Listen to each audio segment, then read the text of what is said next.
All right, hello everyone. So here's the computer analysis of this win, and this one is against a player whose rating in theory is 1500, but it was a relatively newish account, and actually on their rapid play rating they're over 2100 and their puzzle ratings is 2800. So clearly a much stronger player than 1500, and he's going up and up and up, and hopefully the same as we will in due course. So actually quite a nice win. Admittedly, I think fairly shortly on this playlist there'll be a video of them winning a game against me as well. So maybe it'll end up being 1-1. But for now, here's the game that we managed to come out on top in. And the accuracy on this one was about 87% each. It's pretty good. I normally float around the 90, very low 90s mark usually. So it was a pretty solid game, and you know it wasn't too bad because down here on the analysis, the computer hasn't put huge numbers of colors. So normally the really good moves, the really bad moves are in slightly different colors. As we go through, you'll see what I mean, but there's not like loads and loads of red. So there clearly weren't many blunders in this game. So let's have a little look through at what happened. And I had the black pieces. So our opponent started with E4. And I went with G6. So the modern defense, it was a long time ago when we started this game. So it was a 7 days per move game. I think I was planning on playing the sniper system, which is so G6, then bishop G7, and then C5, basically against anything. So not unreasonably, opponent claims the center of the board. Why wouldn't you? If you're given the chance, why wouldn't you? Very nice. And bishop G7, so still the modern defense.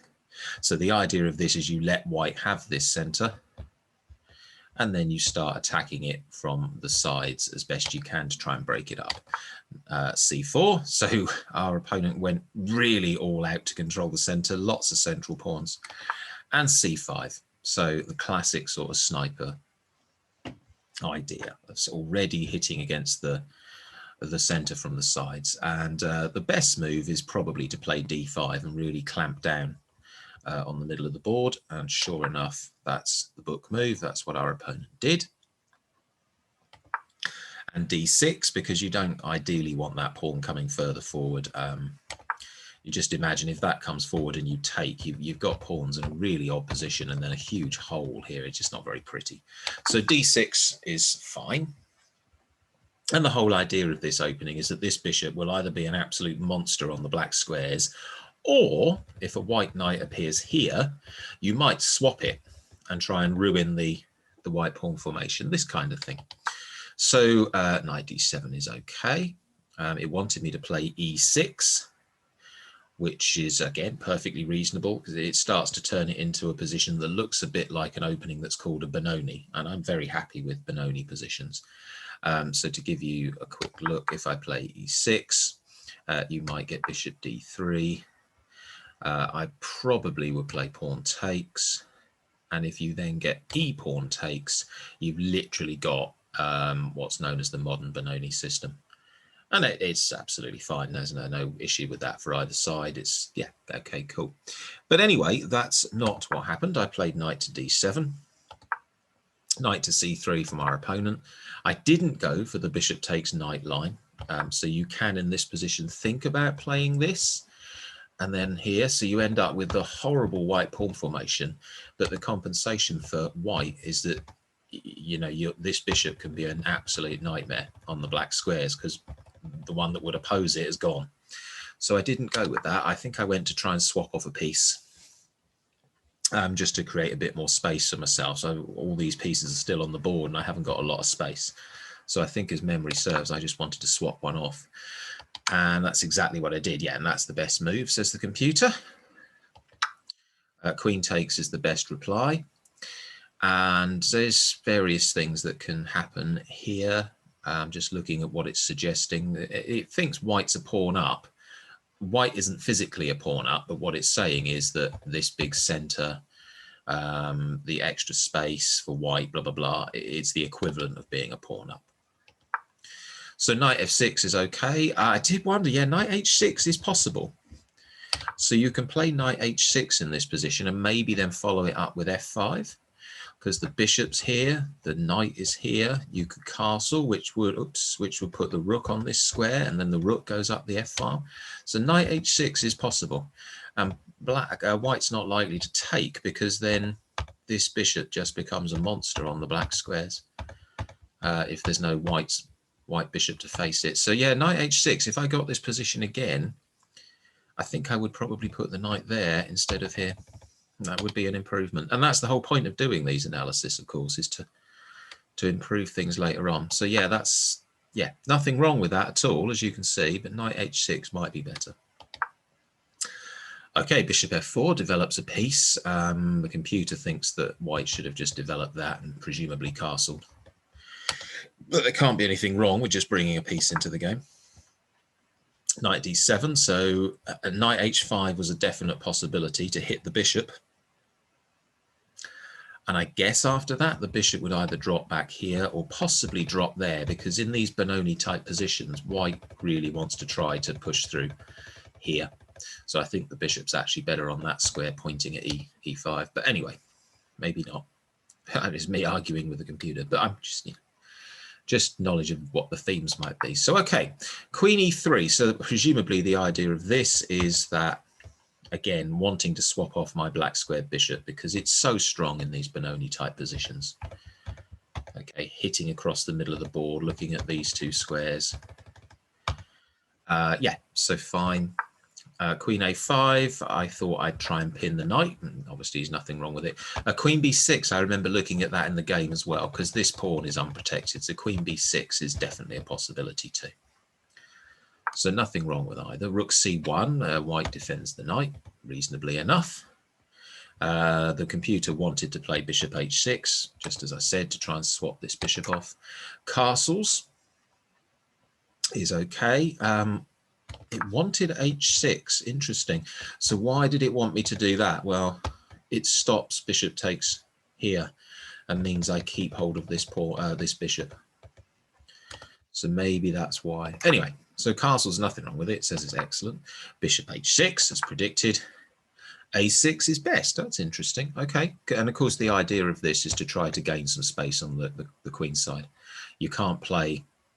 You can't just sit here and get squashed. You have to do something over this side of the board. Try and march these pawns up a little bit. You've got to do something. And I think from memory, that turns out to be quite useful a little later. So bishop takes, king takes. So white's achieved their plan of getting rid of my nice bishop. I no longer control that diagonal, boo-hoo, and I do have some dodgy black squares. Okay, bishop e2 develops, fine. e5 is definitely a mistake then. Because although it says it's good, I'm looking at the analysis and that's not a good sign. So it says +2. So even though the material, the actual pieces are completely equal, the computer now thinks after that move, white has enough of an advantage that it's worth 2 pawns. So what should I play?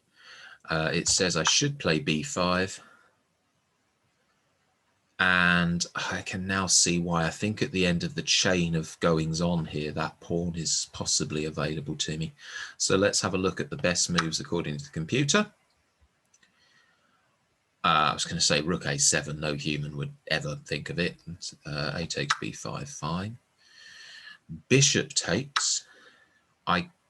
And now, yeah, again, rook, yeah, queen b4, knight b6. So what it's saying to me is sacrifice a pawn in return for having the open lines on this side of the board. So this looks like something called the Benko gambit, where you actually do just this and you hope to have pressure on this side of the board. But I would have thought that would have been, whoops, bad arrow. Without that bishop, I don't know how much I like that. But anyway, I played e5, so it's okay, but it's probably not the strongest move. And that apparently is a mistake. So d takes e6. The computer thinks that my opponent should have taken. And then when I take back, which is forced, a rook here onto what would have been a pretty tricky weakness for me to defend. Because there'd have been a rook aiming at it, these 2 pawns aiming at this square. Yeah. So h4, my opponent went straight for the attack. And h5, that's pretty thematic. You just sort of block. I think it wants me to actually play f5 here as the best move. It thinks that's the best move, which is quite something. Wow. Oh man, I mean, how could I possibly play that? So f5 takes and takes, and then queen g5. I mean, and then it's changing its mind a lot because it's doing a bit of an answer. Queen g5, I'd have to go king h8.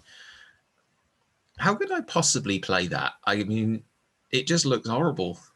It just looks like there's a queen right next to my king, and this pawn's coming, and this bishop's coming. But of course, the computer can see so accurately, so much further than us. What's it saying I'd have to do?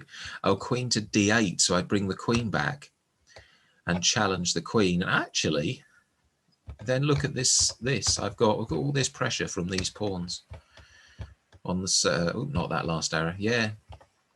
So this is all stuff I need to try and remember if I get this position again. These are the improvements. Okay, so I played h5. It's not a bad move, as I say, but it's maybe not the actual best.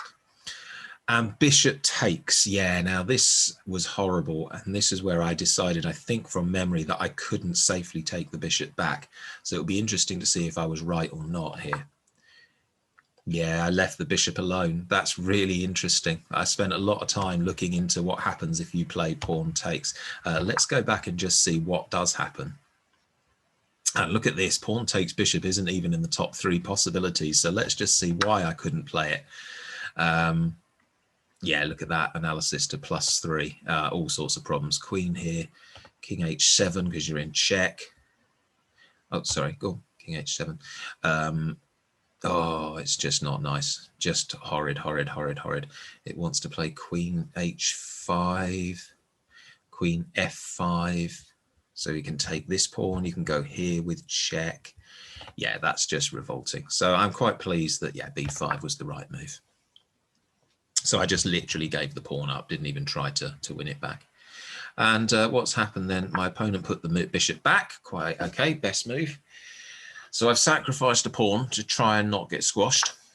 b4 is the best move. Yeah, because I was starting to see possibilities based on the knight moving and then the pawn going again and then queen checking the king. And actually, I think our opponent blundered somewhere along the lines and gave up a piece here. Knight d1's the best. He's got to save his knight. Queen d8 was good.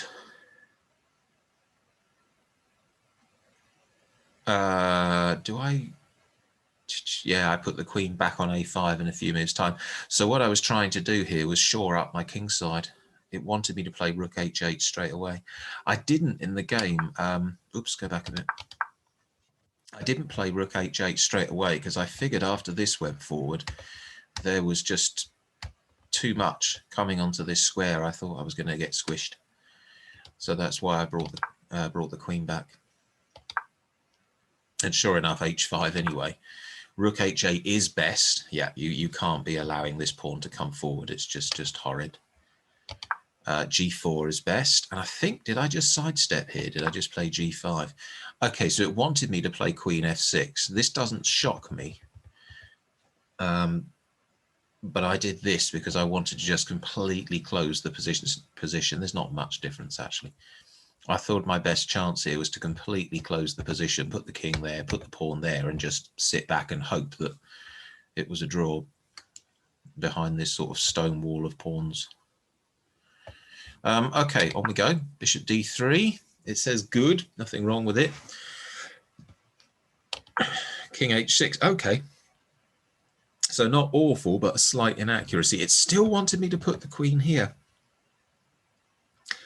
Really interesting. I couldn't envisage putting the queen there and swapping. So it wanted me to put queen here. F3 would have come. Queen to F4. And trying to swap off the queens. Yeah, it never would have occurred to me because I'm a pawn down. I'd always want to keep the queen on the board. Okay. Bishop. Knight b6. I thought I'd hit that.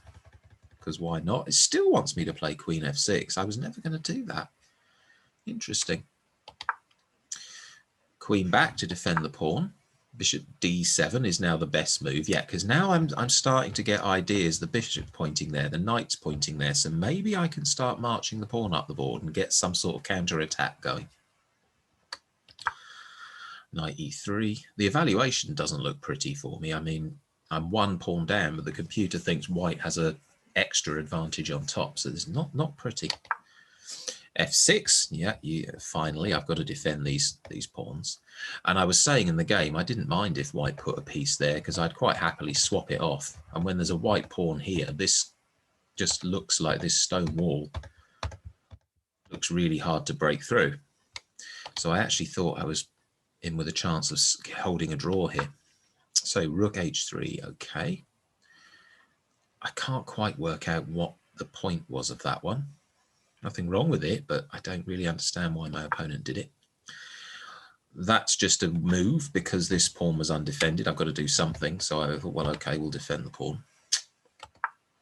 And really, I'm just in hold on mode here at the moment. Knight c8. So I know what I was doing here. I'm trying to come back to here to defend this square. I can't be playing king g7. I just was, again, I'm a human, not a computer. I can't play king g7 because I'm too worried about the pawn coming forward and then suddenly, oh, not there, suddenly white having this open file. There's no way I was ever going to move the king from this square. Queen d1, queen a5. Right, now I've gone back here because I've now got plenty of defense over here. And I thought, well, let's see what I can do. So I've got the discovered check and I'm threatening this pawn. And I think this is where our opponent fairly soon makes a bit of a mistake. Yeah, and there it is. Rook a1's a blunder. That probably loses in the game. So the right move here is to play bishop to b3. And bishop to b3, from here, it does two things. One, it defends that pawn. And two, it stops me playing pawn forward. So from that square, yeah, that's probably, yeah, at best I'm going to get there's a draw. But rook a1 is just a blunder, and it just was my opponent falling for a trick, really. b3 check. So discovered check from the queen. And of course, once white gets out of check, I play pawn takes bishop. So I'm then a piece up. So king f1, pawn takes bishop. Queen takes, and now the analysis says that I am the one winning. -1 says black is winning. So let's see if I make any other mistakes. Knight e7 is best. Yeah, I still want to hold on to that square. The other thing is I can never, at the moment anyway, I can't move this rook. This rook is stuck. I have to keep defending this pawn. So king g2, fine. Rook a b8, yeah, well, I've got an open file here, so obviously I'm going to put a rook on it. Why not? b3, an attempt to block it, so sort of blunting my rook a little bit. What did it want him to play? It wanted him to put the rook back on h3. It does look, I know why it's there, because it's attacking this pawn, but it does look a really odd place for a rook to be, but still. Queen c7, I can't recall what the point was of that. Possibly I wanted to make space for this pawn to come up and attack the white pawn chain. King g3, a5, yeah, okay, so that is what I was doing. And look at the advantage now, it's creeping up and creeping up. Knight to d1, I don't quite know. Yeah, I mean, king to g2 is best there. Yeah, because when the knight's here, this pawn's defended. But this all just looks weird. Like if the rook's over here, white can play f3 and start to get untangled. Have a pawn here doing the defending. Anyway, so -2.34. Heading in our favour. Queen c8. I think that was because from here, yes, I've got to cast my mind back. This is all weeks ago. I'm now seriously threatening this pawn. So I think the next move is forced. Yeah, it has to put the knight back. And then rook to b4. Oh, a4 was okay. Yeah, so it wanted me to play a4, but there's no big difference between the two. Look, so rook b4 is fine. a3 should have been played. But then what happens if a3 gets played? Let's just have a look. So if white plays a3, I then will bring the rook back to probably there, maybe there. And suddenly there's another weakness because now he's not got his mate defending him. So, yeah. So queen e2 was played. I guess that the opposition didn't want to do that because of what I'm saying. So if this pawn comes forward, this to this square, this mate here hasn't got a defender. King g7 is best. I think my plan was to try to put a different piece here. I wasn't too worried about this now because I always thought I'd be able to use the queen rook battery to defend that file. So king g7 is good.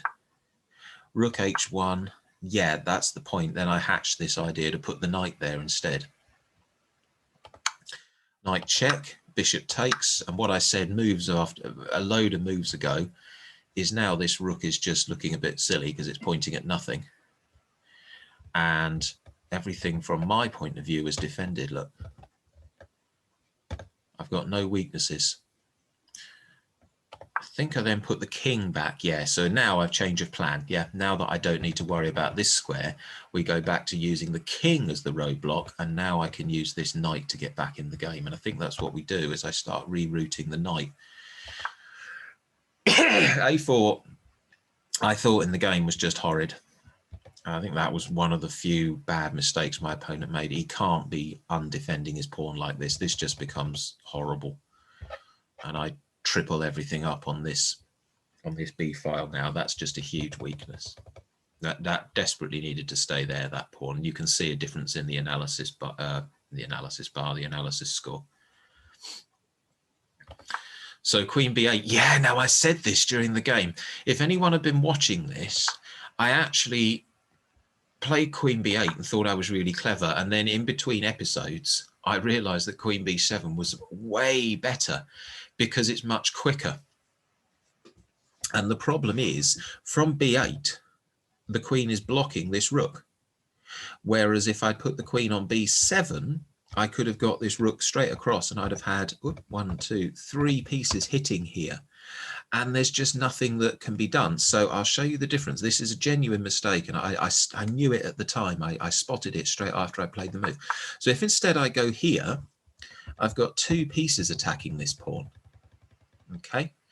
And the only way that white can defend it, well, there's 2. I mean, he can play rook to b1, but then I can take this pawn because if pawn takes, queen takes, and I'm just comfortable. And if white plays, say, queen c2 to defend, well, then I've got my chance to bring the other rook across. This is what I stopped myself doing with queen b8. And now we've got 3 pieces attacking this pawn.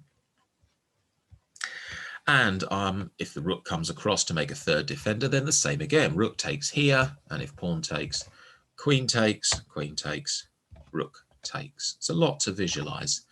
But yeah. So queen b8 is actually a slight mistake. I should have gone here to leave room for this rook to come in behind as well. Fortunately, it doesn't quite ruin the game. Rook f7. So this is why I didn't do it, because I figured that it would be nicer to have the rook in front of the queen. But yeah, it was a mistake. Rook h3. So that's a clever move because it's, do you remember a minute ago I said you can't really have the rook here because rook takes and there's a pin. So what my opponent did was put it here so that he can move the king out of the way and everything defends this weakness along the horizontal. It's really clever, really, really clever move. So rook h3, rook f to b7 as planned. And the bar still says 2 pawn advantage, so I'm still okay. King g2. Now I started hatching ideas about moving my knight around and whether there was something I could do. I was really worried in the episodes about whether I'd blown an advantage here, about whether there was some way I could get the knight to this square and maybe do a sacrifice to break through, take this one or take this one. So we start rerouting the knight. Yeah, that's the best move. Rerouting, am I American now? Rerouting the knight. Rook c3 is an inaccuracy. Yeah, it is. And look at the big difference. I'd say it was worse than an inaccuracy. I think it loses. I think the position might have been holdable for white before this, but now I think it's over. And look at the analysis. Suddenly a 3 pawn plus advantage, and it's because it allows this move. And this is crunching. So a knight sacrifice, I give back the piece that I'm up.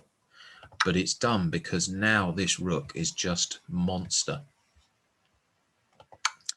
Rook takes g4, and suddenly I just get rid of the arrow. Look at the position. We've still got this horrible weakness for white, the backward pawn. It can never go forwards because of these two. This pawn is isolated. It's a weakness. If I was to get a rook here, it can't be defended. The same applies to this one. The same applies to this one, and this one's isolated. So at this point, I think the game is actually over. I think this is now already winning for black from that rook to c3 mistake. Rook hg3 is the best idea. Rook bb4 is okay. Yeah, so it wanted me to just do exactly what I just said and put a rook behind the pawn and start hitting the weaknesses. I wanted to get rid of a pair of rooks first, and there's nothing wrong with it. I'm still 3 pawns ahead, says the computer. So it must be okay. Takes, rook to g3. Then I spent a lot of time thinking about this. Again, do I want to keep the rooks off, or do I want to on the board, or do I want to swap them off? Same thing here, attack, or here, attack, or here, attack. Just these horrible weaknesses in the white position. I think I played queen to b4, and it is the best move. That's good. I'm pleased that that's good, because I took quite a lot of time thinking about that. And queen d3, I think it says it's good, but at this point, I think the game is lost. I took the chance to just swap the queens off, queen d3, and I think at this point it's toast really. 4 pawn advantage. There's no way for white to save. Swap all the pieces, swap the pieces, and there's the resignation. We'll just look at how the game may have continued. So the computer's suggestion: rook takes, king takes is the best effort. King takes pawn, king to g2, king to g4. And there's not really anything that could be done here. This pawn's going to go. The king can then probably come here and take, or if need be, that pawn can push and you can go across this way, and these pawns are all just going to fall. So, yeah, really interesting. Good game. Yeah, very, very few massive mistakes. Just that one blunder in the middle, which really turned the game. I'll just see if I can find that position. Yeah, in this position here, where our opponent played rook to a1 to protect this pawn. If he plays bishop to b3, I think it's probably going to end up being a very long draw. Maybe I could have pushed my pawn up and done something. I don't think the opponent could have broken through on the king's side. I think it's all just too blocked. So there was the key moment anyway. Rook to a1, and then this discovered check from the queen to the king, and that puts the game in black's favour. So that was really, really good to say, especially against a strong player. I know that although their grade was 1500, really they're a 2100 player, so that was a nice win. And I suspect there'll be a video appearing of them getting a little bit of revenge in our other game fairly shortly. Cool. And for now, by the way, that took the Handball Chess Boss grade just over 1500. They'll probably drop just back below again with the impending loss, but we shall see. Right, I hope that was really interesting. That's definitely the best game that we've played so far, or the most interesting game we've had so far. And I'll see you all again soon for another one.